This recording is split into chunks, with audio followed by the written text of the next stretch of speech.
Hoje à noite eu quero falar sobre o contexto da vitória que nós precisamos. É muito comum nos dias de hoje, se você ouvir no rádio ou na televisão, os pregadores estão pregando sobre a vitória, as cantoras estão cantando sobre a vitória. Lá nos anos 90 a gente cantava muito sobre as guerras, estávamos em guerra, a gente ia ganhar as guerras, o Senhor era conosco. Nos dias de hoje a questão toda é da vitória, não vamos ter vitória e vai dar tudo muito certo. Vou dar a volta por cima e por aí vai. As músicas evangélicas vão dentro dessa linha, e não tem nenhum problema do ponto de vista bíblico, porque o Senhor abençoa, o Senhor dá vitória, existe livramentos da parte de Deus, e Deus cumpre sim a sua palavra, e o Senhor cumpre a sua promessa. O povo de Deus é um povo vitorioso, não quer dizer que não passará por lutas, mas só por ele ter eternidade em Cristo Jesus, ele é totalmente indestrutível, mesmo que ele morra. Portanto, ele tem a vitória final de estar com Deus, vida eterna com Deus, mas tem vitória aqui na terra.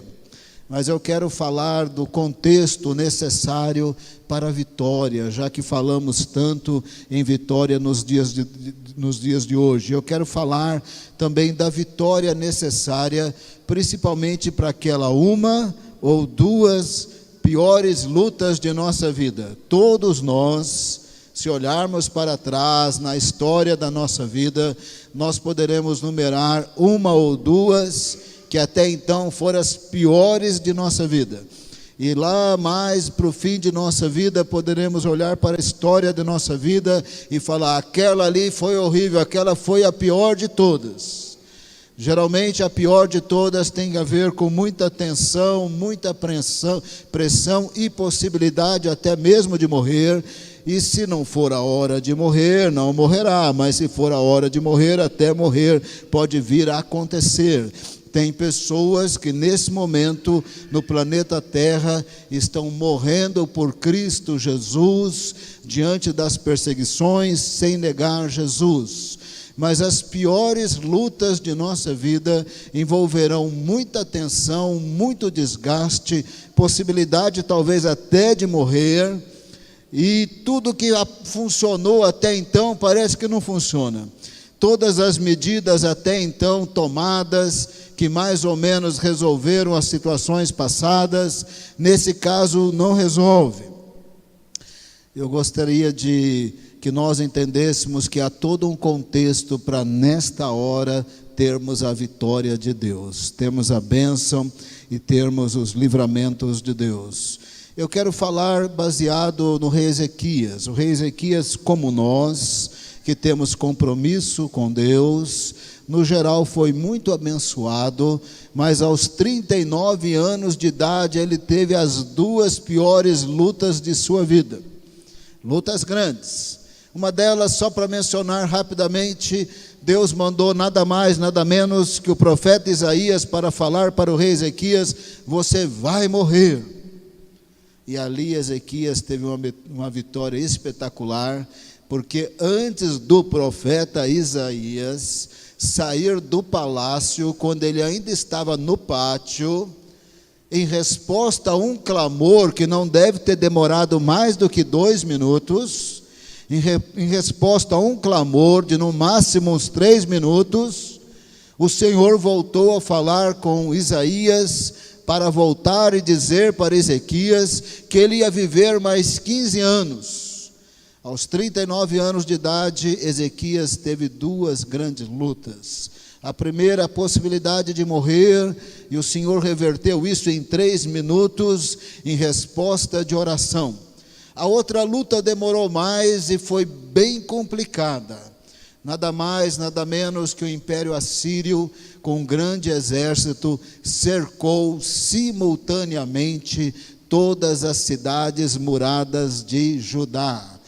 Antigamente era assim que os impérios faziam, eles cercavam uma cidade, não entrava comida, não entrava água, eles cortavam o suprimento de água, de tal maneira que tinha duas possibilidades. Esse povão lá dentro da cidade era valentão, ia sair para brigar e resolver o problema, mas eles geralmente chegavam com muito mais soldados, de tal forma que não dava para sair da cidade murada, mas também não ia ter água, também não ia ter comida. Depois de alguns dias estariam enfraquecidos, não dariam para lutar, e aí começava a negociação para se entregarem, sem luta nenhuma, se tornando escravos, e esse império vinha, levava todo o ouro e toda a prata, e a partir daí, anualmente, eles tinham que pagar impostos. Assim os impérios cresciam, sem ter necessariamente toda vez que lutar. Judá estava nessa complicação. O grande império da Síria cercou todas as cidades simultaneamente. Era questão de dias, fome, sede, fraqueza. Também não dava para sair das cidades para lutar contra este grande exército. Também não dava para ficar lá. Estava complicado, era uma grande luta, muita tensão. A partir daí ninguém dorme mais. A partir daí você não sabe como é que vai resolver, porque em questão de dias você se tornará um escravo. Questão de dias você se tornará um escravo. Toda a riqueza da sua família, da sua cidade, todo o ouro, toda a prata, vai lá para o império da Síria. Complicação, muito, muito complicado. Mas Ezequias também teve uma grande vitória nesse momento. E eu quero falar do que pesou para ele ter as duas grandes vitórias. Em algum momento na vida de Ezequias, quando ele era jovem e ele não era rei, ele decidiu que ele ia andar mesmo com Deus. Sendo filho do rei Acaz, ele aprendeu a ler e a escrever. Os reis tinham que ler um resumo da lei, por isso eles aprendiam a ler e escrever com os escribas, com os doutores. Eles eram ensinados na lei de Moisés. Um dia viriam a governar, de qualquer maneira teriam alguma importância, mesmo que não fosse o príncipe que se tornaria rei. De tal maneira que eles aprendiam a ler e escrever, eles tinham conhecimento da lei do Senhor. Em algum momento, ao longo da vida de Ezequias, antes dele ser rei, ele decidiu que ia andar com Deus. Mas quando ele decidiu que ele ia andar com Deus, não estava aquela moleza toda só porque ele era príncipe e filho de rei. Porque na verdade o seu pai vinha quebrando o país. O seu pai vinha levando todo mundo ao empobrecimento. O seu pai, o rei Acaz, se distanciou de Deus o máximo que ele pôde. E Deus não tem obrigação nenhuma de dar vitória e dar livramento para quem não o teme, para quem não anda nos seus caminhos.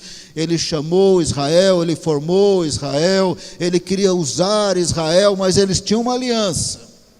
Se atentamente ouvirdes a minha voz, eu vou sim usá-los como um reino de sacerdotes.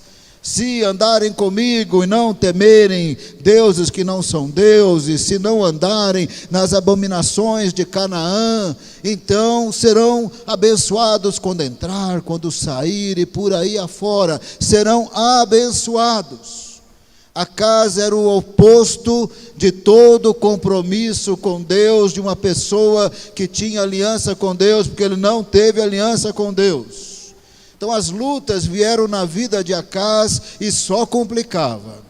Houve uma aliança da Síria ao norte de Israel com o reino do norte, essas 10 tribos que estavam separadas do reino do sul. Essa aliança desses dois reis simplesmente impôs sobre Judá uma derrota militar.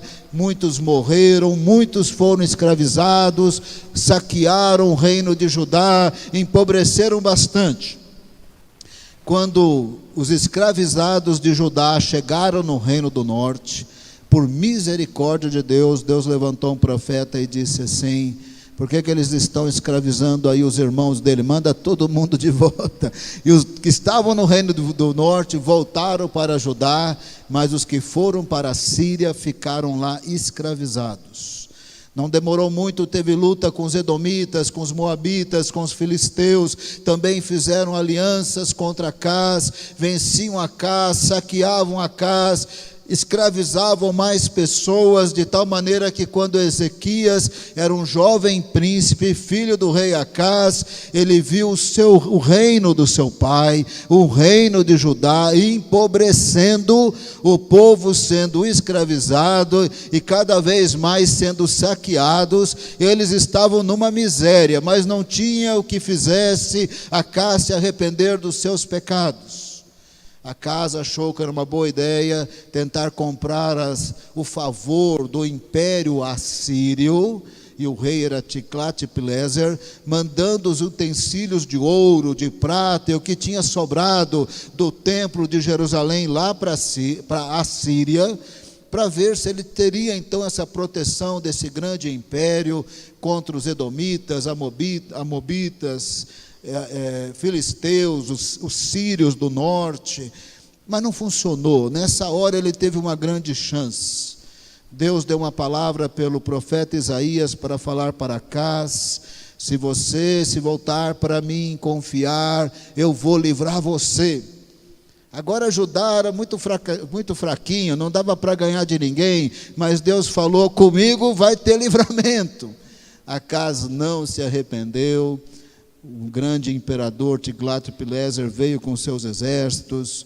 Judá já era fraquinho, ele aproveitou ali, teve uma grande vitória contra os sírios ao norte, e aproveitou e terminou de saquear e vencer Acás, de tal maneira que a situação de Judá era de pobreza, miséria, tinha sido saqueado muitas vezes. Muitos deles tinham sido escravizados, eles estavam no estado de miséria, nada de história de bênção, nada de vitória, estavam na miséria. Ezequias podia dizer: já que dá tudo errado na vida do meu pai, na vida da minha família, também aqui no reino de Judá, que Deus é esse, eu também vou ser idólatra. Mas Ezequias resolveu que ele ia andar com Deus, a despeito de toda a miséria do país, da nação, do seu pai, da sua família. O negócio dele era andar com Deus. Aí o rei Acás morreu. Assumiu o rei Ezequias, pegando uma nação empobrecida, destruída, na miséria, mas acabara de assumir o reino, o poder, um homem que temia a Deus e que continuou temendo a Deus, apesar das rebeliões, as maldades, as abominações do seu pai Acás. A primeira coisa que Ezequias fez na vida, quando ele virou rei, ele chamou os levitas e os sacerdotes, que também eram da tribo de Levi, e falaram para ele: olha, para eles, nós vamos reabrir o templo, porque Acás, entre outras coisas, acabou fechando o templo, usando o templo como lugar para entulhos, e lá no templo também tinha um altar que Acás mandou fazer para um Deus que não era Deus da Síria, de tal maneira que o templo estava fechado, destruído, sujo, cheio de entulho, imagens, esculturas, altares, mas totalmente fechado, abandonado. No primeiro dia, Ezequias disse para os sacerdotes e para os demais levitas: nós vamos reabrir o templo, nós vamos refazer a nossa aliança com Deus. Nós estamos nesse estado de miséria, depois de tudo que nós fomos, quem sabe um dia lá, nos dias de Davi, veja bem a miséria que nós estamos longe de Deus. Nós vamos refazer a nossa aliança com Deus, nós vamos voltar para Deus. Só que quem estava falando vinha andando com Deus, ele estava falando para os demais, e os demais agora, com a autoridade do rei, obedeceram. Os sacerdotes entraram no Santo dos Santos, no lugar santo, foram tirando a sujeiraiada que estava lá, trazia para o pátio. Outros levitas levavam embora. Depois todos eles juntos purificaram os pátios, purificaram o templo todo, levaram toda a sujeira, tudo que tinha que ser quebrado, queimado, para o vale de Inom, e ali fizeram a grande fogueira, e foram queimando. Em 16 dias, centenas de levitas e sacerdotes purificaram o templo, e o templo tinha condições de ser reaberto. Fizeram isso em 16 dias. No 17º dia, Ezequias convocou todos eles, os militares, os sacerdotes, os levitas e o povo, e ele falou como rei: nós precisamos nos arrepender dos nossos pecados. A família real a qual eu pertenço, debaixo da liderança do meu pai Acás, pecou muito e está muito longe de Deus. Os religiosos também não estão perto de Deus, e o povo também não.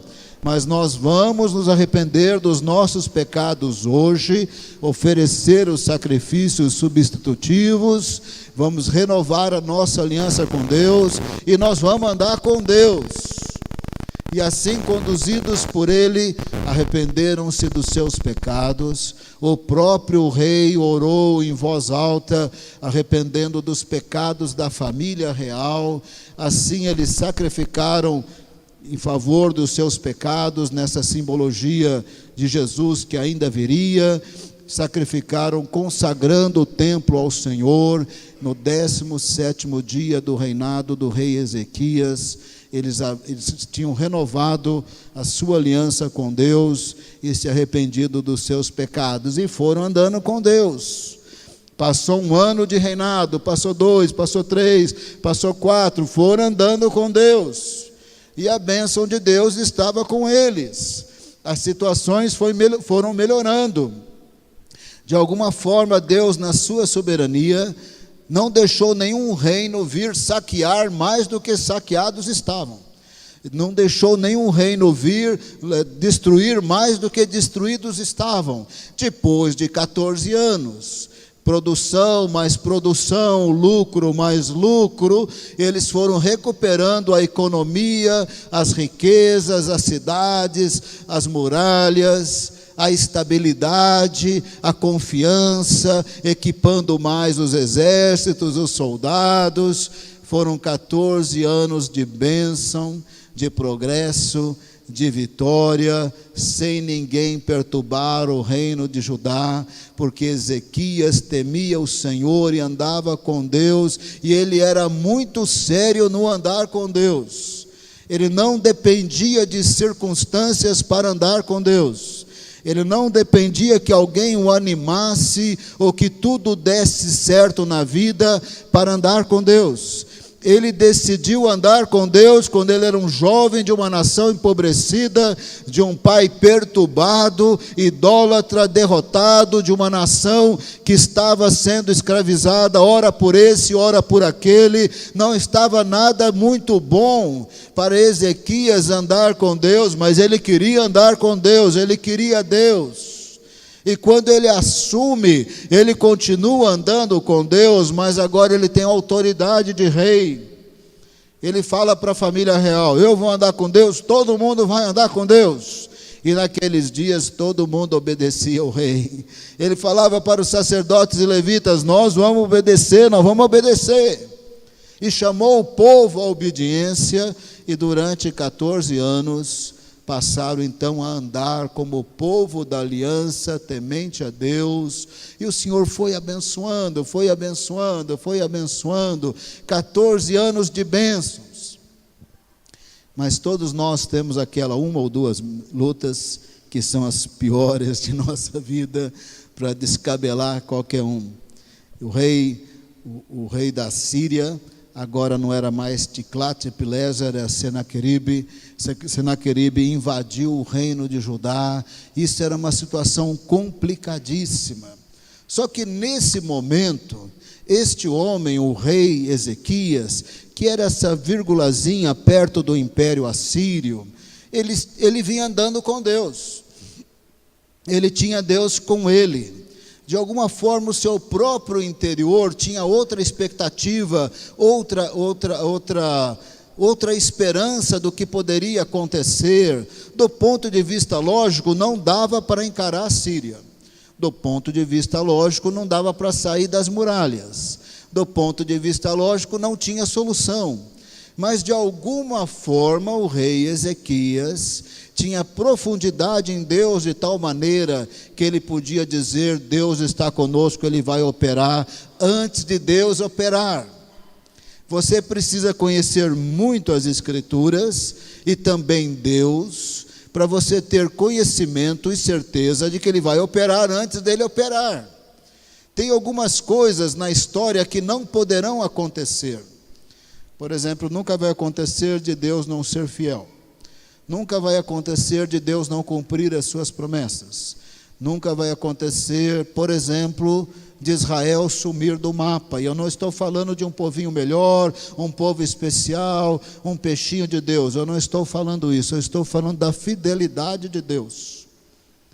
Se Deus disse que ia se revelar por meio de uma etnia que Ele ia formar, e através da revelação dele a essa etnia, e ao que Ele fizesse a essa etnia, Ele iria abençoar todas as famílias da terra, então esse povo nunca ia poder sumir do mapa. Sumiu edomitas, sumiu os nenivitas, sumiram os astecas, e os judeus estão aqui até hoje. Não é por serem melhores, é porque a revelação histórica de Deus estava relacionada a uma etnia que Ele formaria do zero, e através dessa etnia abençoaria todas as famílias da terra.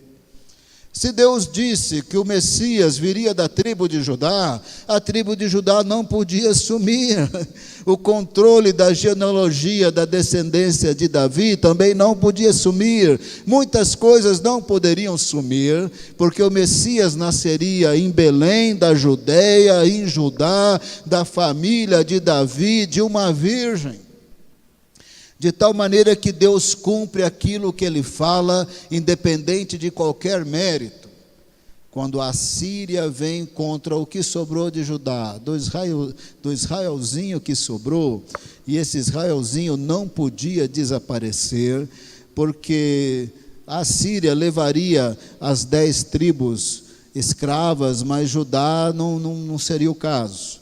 Eles poderiam levar para voltar, como o caso da Babilônia, mas Deus não havia dado esse sinal verde para os assírios. Mais tarde, nos dias de Jeremias, os babilônios os levariam por 70 anos e eles retornariam, mas destruição total de Judá não aconteceria.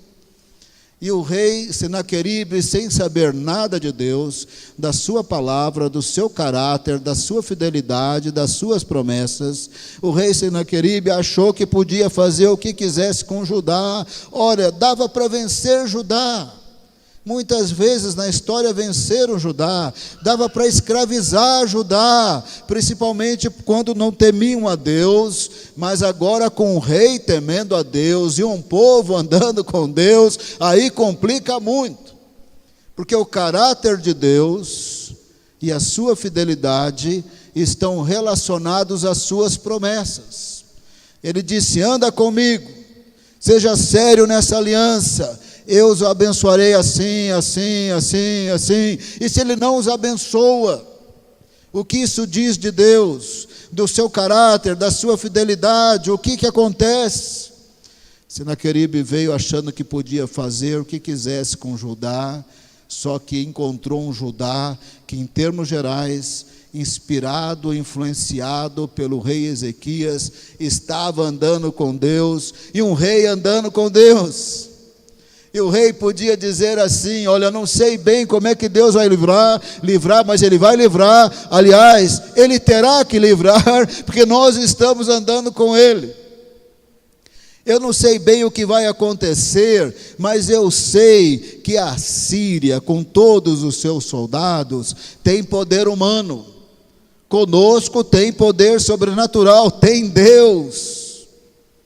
Foi exatamente isso que Ezequias disse. Segundo Crônicas, capítulo 32, vou esperar todos abrirem, eu achei importante acompanhar. Segundo Crônicas, capítulo 32, a partir desse momento, deixe a passagem marcada, que eu lerei mais alguns versos daqui a pouco.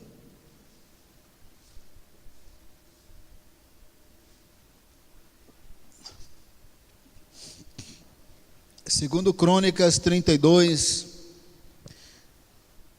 Ezequias reuniu os militares e no verso 7 ele disse, para os militares que não tinham como enfrentar de jeito nenhum a Síria, ele simplesmente disse, segundo Crônicas 32, 7, lendo segundo a versão da NVI, sejam fortes e corajosos, não tenham medo, mas é um exército muito maior do que eles, nem desanimem, por causa do rei da Síria e do seu enorme exército, muito maior do que eles, porque conosco está um poder maior do que está com ele. Verso 8, falando de Senaqueribe, com ele está somente o poder humano, mas conosco está o Senhor, o nosso Deus, para nos ajudar e para travar as nossas batalhas. De alguma forma Deus vai livrar Judá, de alguma forma Deus vai nos livrar. É uma questão de conhecer Deus, a sua palavra. Quando jovem ele resolveu andar com Deus. Quando jovem, ele foi ensinado as Escrituras, sabia da aliança, sabia das promessas, sabia das histórias de livramento, sabia o que Deus tinha falado, caso andassem com Deus. Olha, conosco tem um poder sobrenatural, conosco tem Deus que nos livra, que nos preserva, para fazer aquilo que Ele vai fazer na história. Conosco tem Deus. Com eles tem um exército enorme, mas conosco tem Deus, não vai dar para nos vencer. Humanamente sim, mas a base de poder e operação de Deus não. Agora, na sua maior luta da vida, as coisas complicam, porque já está difícil e aparece um traidor, não é? Aparece um traidor para complicar. Alguém lá foi falar para os mensageiros de Senaqueribe, que eles não se entregavam, eles não saíam de dentro de Jerusalém, porque Ezequias lá dentro ficava pregando. Ezequias pegava os soldados assim, que vai ver que os soldados estavam, Ezequias, não é melhor a gente se entregar? Não é melhor dar o ouro, dar prata, virar escravo? Não dá para lutar contra a Síria. O que é Judá? É uma coisica de nada. Isso é um grande império, milhares e milhares de soldados, não dá. Ezequias falou, mas com Deus dá, é possível, o Senhor está conosco, Ele é poderoso, Ele tem promessas, Ele é fiel, Ele vai realizar o seu plano redentor, vai depender desse Israelzinho existir, depender do Messias nascer nesse Israelzinho aí, e nasceu no Israelzinho bem pequeno, bem fraquinho, nos dias do Império Romano, mas é uma questão de promessa de Deus, do que Ele faria na história. Senaqueribe soube, ele mandou mensageiros, eles aterrorizavam psicologicamente, está no texto que eles faziam isso para criar pavor, medo. Ele mandou mensageiros e os mensageiros gritavam em nome de Senaqueribe, olha, nós estamos sabendo que o rei Ezequias está falando que vai dar tudo certo. O rei Ezequias está falando, continue aqui entrincheirados, vai dar tudo certo, porque o Senhor nosso Deus é conosco, é isso que Ele está falando, mas Ele está enganando vocês, Ele está mentindo para vocês vão morrer de sede, vão morrer de fome. Agora, se você estivesse dentro de Jerusalém, não está entrando nem água nem comida, apesar que Ezequias, muito esperto, havia feito um aqueduto subterrâneo, então água tinha, eles não percebiam, mas água entrava. Então eles disseram assim, olha, vocês vão morrer de fome, vão morrer de sede, Ezequias está enganando vocês. E Ezequias olhava para o seu pequeno exército e dizia, conosco tem um poder maior, conosco tem Deus. Esse Deus que eu venho servindo desde a juventude, esse Deus que nós renovamos a aliança, Ele está conosco tem Deus. não dá para encarar, mas se Ele vai fazer o que Ele diz que Ele vai fazer, se Ele vai abençoar como Ele disse que vai abençoar, se Ele vai cumprir as promessas como Ele disse, se Ele está conosco, Ele disse que estaria se andássemos com Ele, conosco está Deus, Ele vai ter que operar, Ele vai operar. Dá uma olhada para a sua palavra, dá uma olhada para as suas promessas, para o seu plano, para o seu propósito. Ele vai ter que nos preservar, Deus está aqui com a gente. E Senaqueribe dizia: olha, Ezequias está enganando vocês. Vocês vão morrer de fome, vocês vão morrer de sede. E nesse terror psicológico que eles faziam, você pode ler aí no verso 18, esse terror continuou por alguns dias, segundo Crônicas 32, 18. Então os oficiais gritaram na língua dos judeus, segundo Crônicas 32, 18. Então os oficiais gritaram na língua dos judeus ao povo de Jerusalém que estava sobre o muro para assustá-lo e amedrontá-lo com o intuito de conquistarem a cidade. Que eles cortavam a água, a comida e ainda fazia terror psicológico. O terror era mais ou menos assim. Dá uma olhada aí para a história recente. Qual foi o povo que venceu o Império Assírio? Nos dias de Tiglat-Pileser, ele venceu todo mundo. Nos meus dias, esse era o recado de Senaqueribe. Qual foi o povo que me venceu? Qual foi o povo que me conquistou?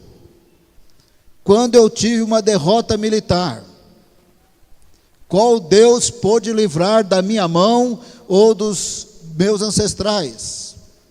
Quando nós conquistamos, nós pegamos as imagens deles, pedra, madeira, o que foi, nós jogamos tudo numa fogueira, nós queimamos os deuses deles, porque eles não eram nada perto de nós. Ezequias está falando que o Deus de vocês vai livrá-lo, vai livrá-los, mas nenhum Deus pôde livrar até agora, e nós não tivemos uma derrota até agora, e assim o terror continuava. Só que Senaqueribe mandou uma carta para o rei Ezequias e para o povo. Não só falaram, mas também escreveram, e a coisa estava ficando feia. Eu estou falando aqui da pior luta de Ezequias aos 39 anos de idade, depois de 14 anos de reinado, de bênçãos e de vitórias. Aquela pior luta chegou. Aliás, naquele ano chegaram as suas duas piores lutas, e é complicado. Um grande exército, todas as cidades cercadas, insulto, terror psicológico, comida não está entrando. Em Jerusalém entrava água, mas não necessariamente nas outras cidades. A situação estava assim, muito tensa, muito complicada, os insultos verbais, e carta chegou. Eu vou usar a palavra azar, que crente não gosta, eu também não gosto, que a gente não gosta de usar a palavra azar, querendo significar que tem uma força impessoal que controla os destinos das pessoas. Então tem hora que ele dá uma sorte por essa força impessoal da sorte, ou pelo azar. Nós não cremos nessas forças impessoais, nós cremos no Deus vivo que nos abençoa e pronto, acabou. Mas azar também é usado em português para querer dizer deu errado, né? Nesse sentido de deu errado, Senaqueribe estava mexendo com Deus errado, com o rei errado, com o povo errado. Se ele tivesse atacando Judá nos dias de Acaz, ele oprimiria Judá como Tiglat-Pileser o fez. Mas ele estava mexendo com o povo errado, com o rei errado e com Deus errado, na hora que o povo estava em aliança com Deus, andando com Deus. Esse é o contexto da vitória. Se nós estivermos andando com o nosso Deus, nós teremos sim lutas, mas nós teremos livramentos, nós teremos medida de prosperidade sim, porque Deus abençoa o seu povo. Deus agracia o seu povo, Deus abre portas para o seu povo. É só olhar a história das pessoas que temeram a Deus e das famílias que temeram a Deus. Tem progresso, às vezes não é de uma vez, não é rápido, mas década após década você vai ver uma história de sucesso, de bênção, de enriquecimento. cresce na vida acadêmica, cresce, se estiver no ramo do comércio, cresce, no ramo que colocar a mão, cresce. Deus vai abençoando, isso é verdade, está na Bíblia. Não é questão de capitalismo, de relacionamento interesseiro com Deus. Estou falando de relacionamento de fidelidade, de amor, de aliança. Deus abençoa os seus filhos, Deus abençoa o seu povo, Deus abençoa a sua igreja. Isso é bem claro. Senaqueribe estava mexendo com o povo errado, na hora errada, com o rei errado, porque esse povo temia Deus. E Ezequias não era a casa, ele não era o seu pai. Se Deus falasse com Isaías, Ezequias, que temia Deus, obedecia. E ele ficou amigo do profeta Isaías. Que privilégio viver nos dias de Isaías, de qualquer um desses profetas, mas se eu tivesse que escolher voltar no tempo, isso não é possível, não é bem hipotético, eu queria viver mais perto do rei Davi ou de Isaías. Porque Isaías foi o homem que mais falou de Jesus. E ele era amigo do profeta Isaías, e aí eles resolveram orar. Segundo Crônicas, capítulo 32, verso 20. Eles foram orar. Que azar que deu Senaqueribe. Vai orar Ezequias e vai orar Isaías juntos. Segundo Crônicas 32, 20. Por tudo isso, o rei Ezequias e o profeta Isaías, filho de Amós, clamaram em oração aos céus. Não tinha jeito, tinha que orar, não dava nem para sair de Jerusalém, o templo estava ali dentro, eles tinham que orar. E Ezequias orou mais ou menos assim, citando Reis, segundo Reis: Senhor, que reina entre os querubins sobre todos os reinos da terra, ou seja, sobre este império assírio também. Deus que criou os céus e a terra. Veja bem os insultos. Esse homem está falando que o Senhor não vai livrar, que o Senhor não livra, o Senhor não tem poder, o Senhor não é nada. Quando ele não fala, ele escreve. Aí Ezequias pegou a carta e levou para o templo e mostrou diante do altar. Ele orou diante do altar com o profeta Isaías. Senaqueribe deu azar. Esses dois homens começaram a orar. Aqui está a carta. Estão insultando o Senhor. E o final da oração de Ezequias foi: opera para que os povos da terra saibam que tu és Deus, inclusive a Assíria. Porque sendo Deus, o Deus de toda a terra, Ele pode ser amado, adorado e servido por todos os povos da terra, porque Ele é criador de tudo o que existe e há nessa terra. E os salmos vão convidar os povos, as nações, para se voltarem a Deus e adorarem a Deus. E feliz a nação, seja ela qual for, cujo Deus é o Senhor. Ainda eu diria mais: feliz é a pessoa cujo Deus é o Senhor. E eles clamaram, e com eles tinha um poder sobrenatural que determina a vitória. Com eles tinha Deus. Não tinha poder militar para encarar a Síria, não tinha poder militar para sair das muralhas, não tinha poder militar para falar vamos ganhar. Ezequias nunca disse vamos ganhar, porque temos poder humano militar. Ele disse nós temos poder sobrenatural, porque o Senhor nosso Deus é conosco para travar as batalhas por nós. A ênfase dele estava em Deus, a vitória estava em Deus. A vitória não estava nele, no nome dele, na credibilidade dele, na honra dele, no fato que ele era rei. A vitória estava em Deus, conosco está Deus. O poder sobrenatural de Deus está conosco, porque Ele está conosco, Ele é fiel. Era isso que Ezequias falava para o povo. E Senaqueribe falava o contrário: não, esse Deus não livra, esse Deus não livra. Ezequias falava: livra, livra, livra. Mas estava tenso. Então eles entraram no templo, Isaías e Ezequias entraram juntos. Ezequias levantou a sua voz, clamou a Deus. apresentou a carta de Senaqueribe e fez uma oração que Deus gosta de responder. Deus quer ser conhecido em toda a terra. Ele já disse que vai acontecer isso. Ele disse que o conhecimento de Deus encherá toda a terra, e a glória de Deus encherá toda a terra como as águas cobrem o mar. Em Isaías está de um jeito, em Abacuque está um pouquinho diferente, mas é a mesma ideia. Que o conhecimento de Deus encherá toda a terra, e a glória de Deus encherá toda a terra como as águas cobrem o mar. Deus também disse que nos lugares mais distantes, nas ilhas mais distantes, que nunca ouviram falar do Senhor e da sua glória, Isaías 66, eles ouvirão falar da minha glória. Deus diz que vai acontecer isso na terra. E o Senhor também disse que pessoas de toda tribo, povo, língua e nação virão a conhecê-lo através de Jesus. E quando você ora uma coisa que Deus quer fazer, aí você está orando mesmo, falando, opera mesmo.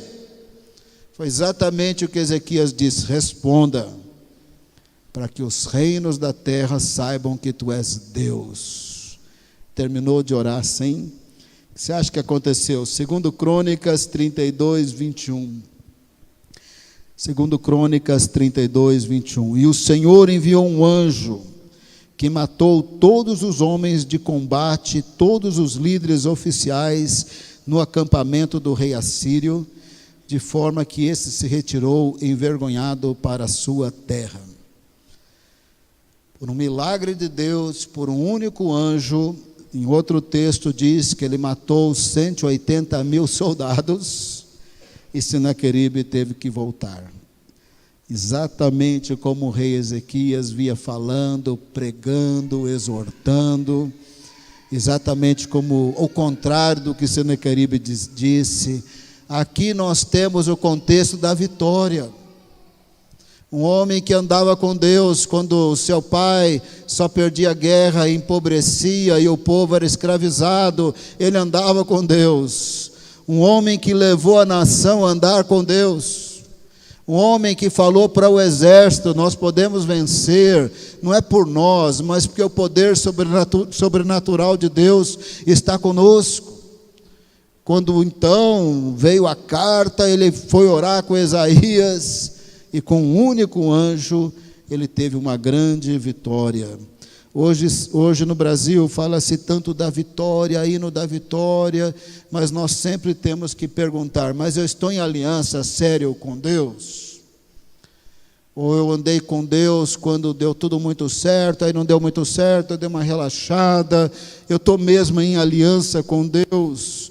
Eu estou negociando com o pecado, com ações erradas, ações de desonestidades no meu trabalho, na minha empresa, no meu serviço? Será que eu estou com enganação, enganando minha esposa, meu marido, meus filhos?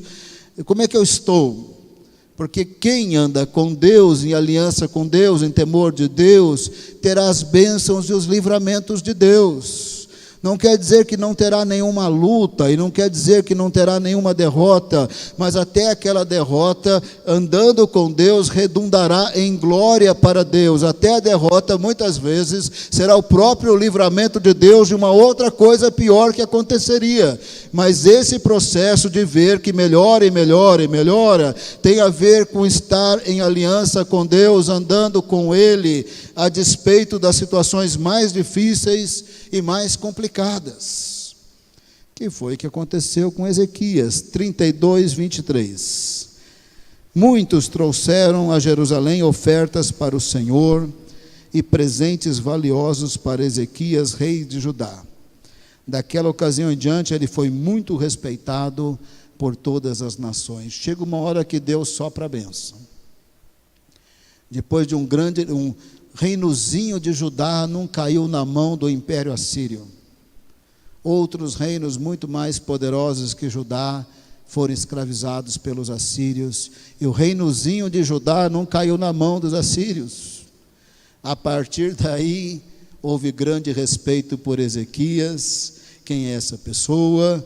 levavam presentes, levavam ofertas, pessoas de outras nações levavam ofertas para o Senhor, levavam ofertas para Ezequias. Ezequias terminou a vida muito rico, foi até um probleminha para ele, isso é outra história. Quando ele fica orgulhoso, no final da sua vida, ele fica um pouco orgulhoso e descuidado, mas por 14 anos ele estava andando com Deus. Por muitos outros anos ele continuou andando com Deus. No finalzinho ele deu uma distraída, não se tornou idólatra, mas não estava tão atento a Deus e às suas coisas. Mas aqui nós temos o contexto da vitória. Eu gostaria que nós orássemos e também cantássemos uma das músicas que o Bruno cantou aqui, mas que nós cantássemos para o Senhor, tá bem? Eu vou orar, você também vai orar, e nós vamos passar um tempo cantando essa música, Deus, e quando nós cantarmos, nós vamos assimilar a Ezequias. No 17º dia do seu reinado, ele renovou a aliança com Deus. Nós renovaremos, pedindo perdão de qualquer coisa que sentimos que precisa pedir, ou se estamos bem, graças a Deus, plena comunhão com Deus, é o sangue de Jesus que nos purifica os pecados. Aí nós vamos orar, para a gente não dar uma distraidinha aqui, ali, acolá, e continuarmos andando com Deus. E quando cantarmos, nós cantaremos renovando ou confirmando que nós temos uma aliança com Deus, ou renovando essa aliança, se for o caso de renovar, ou confirmando, se for o caso de confirmar. Nós podemos fazer isso tudo juntos. Hoje eu vou convidar vocês para vir aqui à frente, todos vocês. Eu vou orar primeiro, e depois nós vamos cantar, mas esta música não é um momento de louvor para preencher um horário do culto, não. E também não é para terminar o culto cantando, porque se cantar é gostoso. Não. Nós vamos cantar renovando a aliança com Deus, ou confirmando que temos uma aliança e queremos ter. Eu quero chamar todo mundo, a menos quem tenha criança pequena e está meio difícil, mas eu quero chamar todo mundo que está nos bancos. Irmão Sebastião, vem para frente, irmão Sebastião. Todos vocês que ficaram sentados ali também podem vir. É um momento muito particular e que ninguém vai falar nada para ninguém, é entre nós e Deus, então você pode vir sem medo, porque ninguém aqui vai se expor publicamente. Feche os seus olhos, o Espírito Santo de Deus está aqui, o Espírito Santo está em você, e às vezes a gente não é tão terrível como Acás, mas não tão zelosos como deveríamos ser. E você sabe aí no fundo do seu coração, se está lhe faltando um pouco de zelo em conhecer as Escrituras, em orar a Deus diariamente, em procurar ouvir a sua voz, ou se alguma situação o tem escravizado. Tem situações que nos escravizam, elas têm a força de se tornarem vícios que nos escravizam. Apresenta tudo isso a Deus e não faça promessa nenhuma que você vai ser melhor ou mais santo. Apresenta como a sua luta, a sua dificuldade, pedindo perdão a Deus e para Ele te purificar no sangue de Cristo. Não faça nenhuma promessa, eu vou melhorar. Geralmente isso não funciona. Confessa simplesmente o seu pecado. Confessa o seu pecado, a situação de luta, de desprezo, de insegurança, de incredulidade, essas situações que todos nós temos. E como Deus nos conhece, Ele sonda os nossos corações, Ele simplesmente quer ver essa integridade, essa transparência de reconhecer, pedindo perdão, reconhecendo a fraqueza. Agora você vai fazer um pedido para Deus, você não vai fazer uma promessa. O pedido é que Ele te liberte dessa fraqueza pelo Espírito Santo de Deus. Você faz esse pedido, me liberte. Se eu não consigo ler muito a Bíblia, mas eu gostaria de lê-la, mas não de maneira religiosa, para me sentir santo. Eu gostaria de lê-la para ser ministrado pelo Espírito Santo. Fala isso para Deus.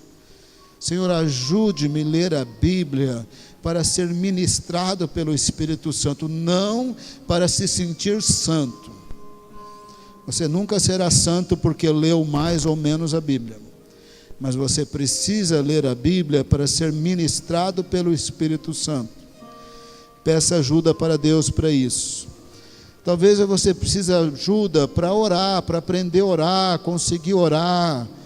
Peça para Deus te ajudar a orar, não para ser mais santo. Você nunca será mais santo só porque orou mais.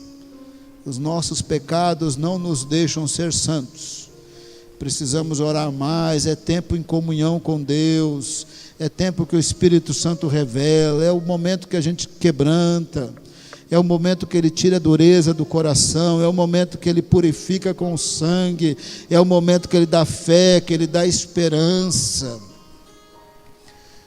Conversa com Deus, tendo confessado o seu pecado, peça ajuda para que haja libertação, e haja ministração de Deus na sua vida, na sua mente e no seu coração. Tendo feito esses dois tipos de oração, confirme para Deus que você tem uma aliança e você quer ser meio parecido com Ezequias. Mesmo quando o povo foi escravizado e roubado e saqueado, Ezequias era fiel. Mesmo quando Tiglat-Pileser levava todo o dinheiro do pai dele, era a herança de Ezequias, ele continuava fiel. E ele terminou a vida com muito dinheiro. Até foi um problema para ele, mas de tanto que Deus o abençoou, ele terminou a vida com muito dinheiro. Pai amado, estamos na presença do Senhor, pedindo perdão para os nossos pecados. Já numeramos nossas fraquezas diante do Senhor para serem purificadas no sangue de Cristo. Já pedimos libertação e ajuda do Senhor pelo Teu poder. Já oferecemos o nosso coração para ser ministrado diariamente pelo Espírito Santo.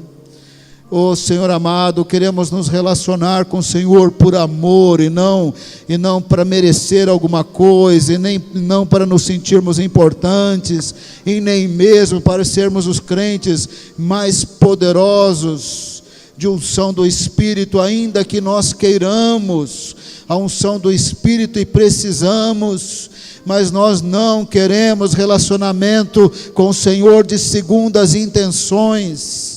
Queremos relacionamento autêntico, o Senhor sonda o coração. Queremos um relacionamento de aliança, de santidade, de pureza, mas autêntico.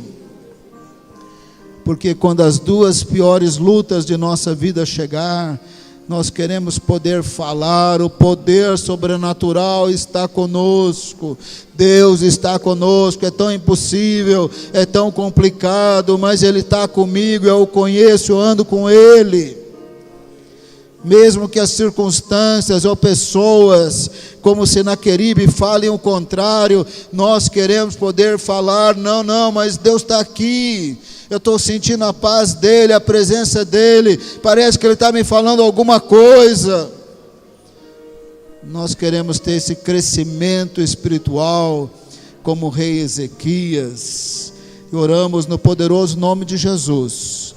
E nós queremos cantar essa música, não é para terminar o culto com música, porque seria bom, nem é pela religiosidade de terminar com a música. Nós queremos cantar, renovando a nossa aliança com o Senhor. É isso que nós faremos. Receba, Senhor, a renovação da nossa aliança hoje à noite. Oramos no poderoso nome de Jesus.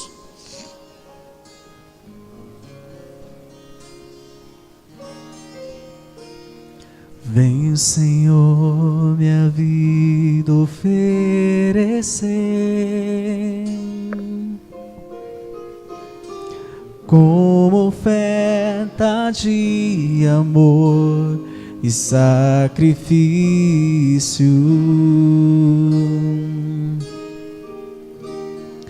Quero minha vida a Te entregar, como oferta viva em Teu altar. Vem o Senhor a minha vida oferecer.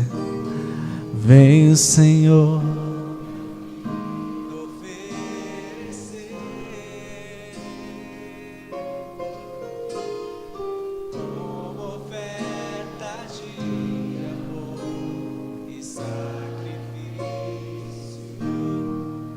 Oh, quero minha vida a Te entregar, como oferta viva em Teu altar. Pois pra Te adorar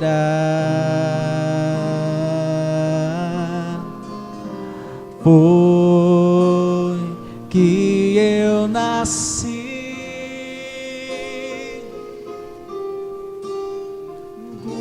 Em mim o Teu querer, faça o que está em Teu coração,